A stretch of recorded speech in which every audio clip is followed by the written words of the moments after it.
Well, well, well.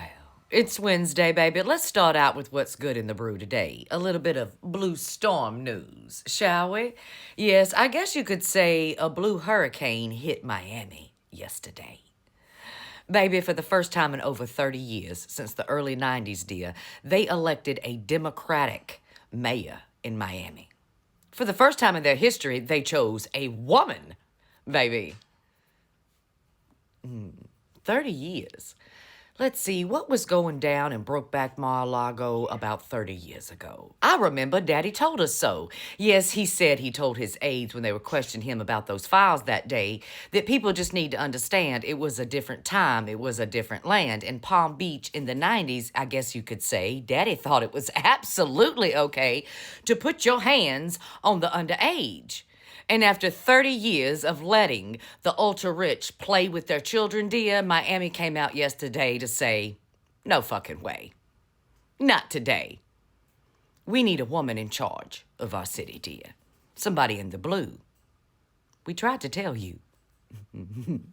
The blue wave, the blue storm, the hurricane, the typhoon, the cyclone. It's here, dear, because I've got another story for you coming out of Missouri. Yes, indeed, Missouri. You remember the Ozark area of the United States where all those people gathered together to build their little city of white hate? Well, as of today, that little city of white hate has dispersed and went away because they found out they couldn't get a handout. I guess you could say welfare was not at play. Anyway, in Missouri, the people have come together because they had a few things they had to say about the Republicans and their gerrymandering play. You see, in the state of Missouri, they only needed 100,000 signatures on a petition for a referendum over that redistricting play.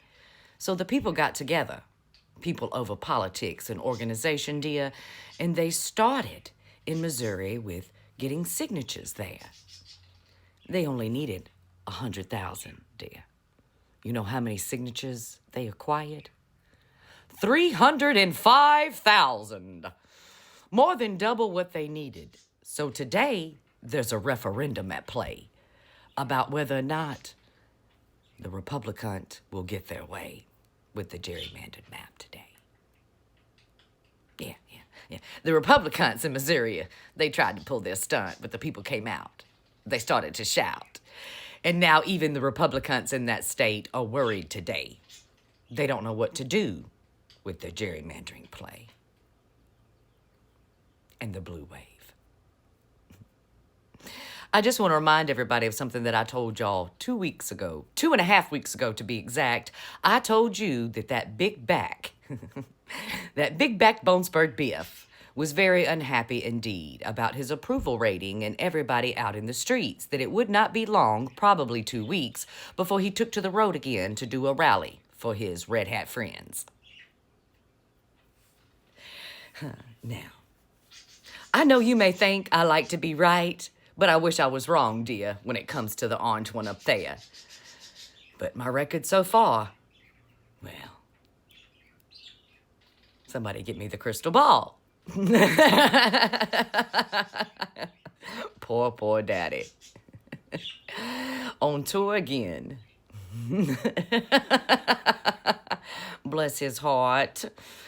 He's the only president in our history, ever, dear, that has had to go on a rally tour during his presidency because his approval ratings put him in fear.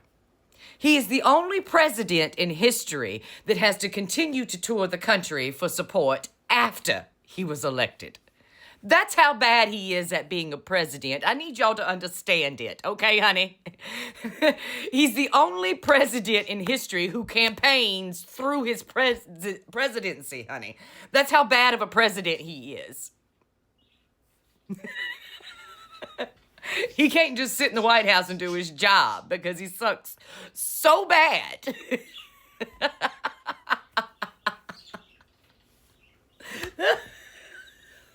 That's hilarious to me, honey.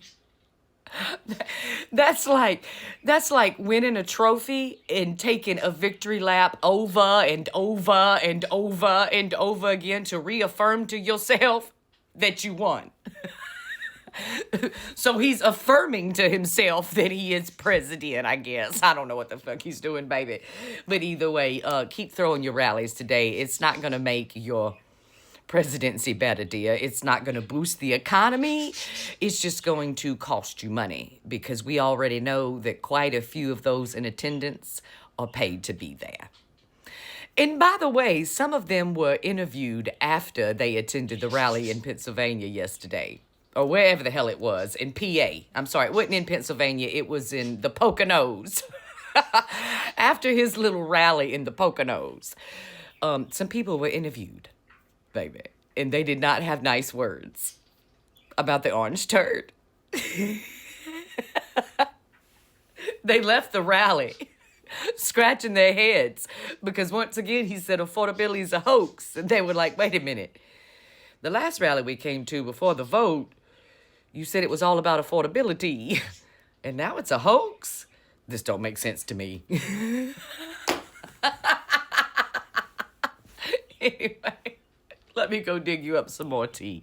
I do fear it's not going to be good though, dear.